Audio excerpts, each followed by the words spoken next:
Well, we can get more on the situation on the ground in Ukraine. Joining me in the studio now is Justin Crump, Chief Executive of Sibylline, military expert and veteran British Army tank commander. Good to have you with us. It's always good to have your expertise here. Now, talk us through what has been happening overnight. Reports of some Russian assaults taking place in some areas in the north of the country, Chernihiv there. How does that fit in to the wider strategic goals of the Russian military? What you're seeing with these overnight strikes carried out by precision weapons, mostly cruise missiles, either fired from the Black Sea or from Russian aircraft, is an attempt to disrupt the flow of materials around the country for Ukraine, both to affect civilian resilience, so the infrastructure of Ukraine, but also mainly to stop NATO weapons supplies from getting into the country. And that's a big focus for Russia. So they've been attacking diesel fuel, railway lines, warehouses for food. They know that's a vulnerability for Ukraine, and also particularly anywhere they think the military equipment is being stored. And that campaign has continued night after night with obvious risks to civilians amongst that. Also hearing about the counter-offensive coming from Ukrainian forces. Just tell us where that is kicking off on this map. Yes, if you kind of think of the whole battle area you see here, kind of going from north to south, you have Kharkiv, where Ukrainian forces have been pushing in on the flank of the Russian offensive. They've achieved good success there in pushing the Russians back towards the border. But of course, Russia mainly focused on the Donbass area and this area here towards Zaporizhia.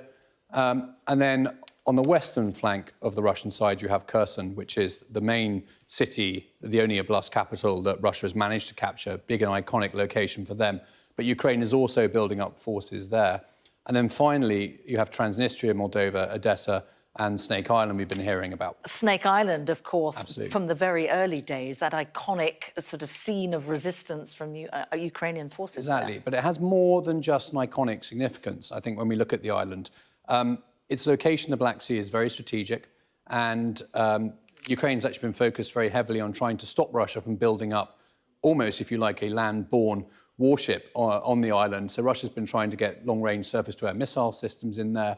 That actually helps them replace the vessel they lost, the Moskva, by putting some of these systems in place on the island. So for a very small rock, and you can see the sort of scale of it there, it's become quite important. And Ukraine's effectively been able to keep striking back at the island with its air forces, which has quite disrupted Russian plans, in fact. They may have lost another auxiliary vessel today near the island as well. So a lot still going on for, again, a very small speck in the ocean, but of great significance in current conflict. Yeah, OK. Well, we're going to show our map again of Ukraine, because I also would like you to tell us what the latest situation in the Donbass is. Well, yeah, and I think the very interesting thing about the fighting in Donbass at the moment is the effect of the Don River itself. It's worth waiting for. I know, it does come up.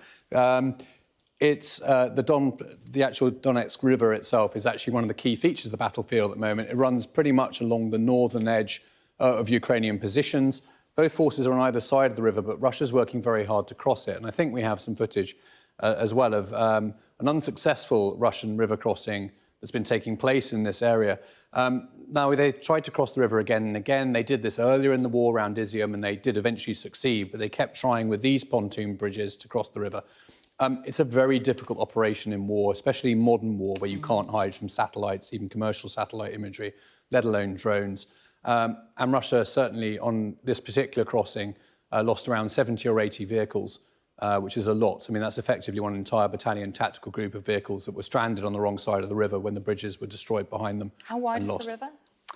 It varies significantly. I think we've actually got a picture of it where it actually comes up. But you're looking at around at least 20 metres.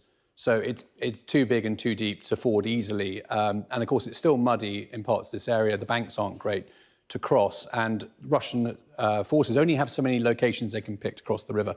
So it does make that predictable. And that seems to be why this particular operation failed quite spectacularly. But that was a few days ago. Russian troops do appear to be on the far bank of the river now. And it all points towards cutting off Severodonetsk at the very eastern end of the Ukrainian salient in Donbass. So we expect a lot more fighting around there in the next few days.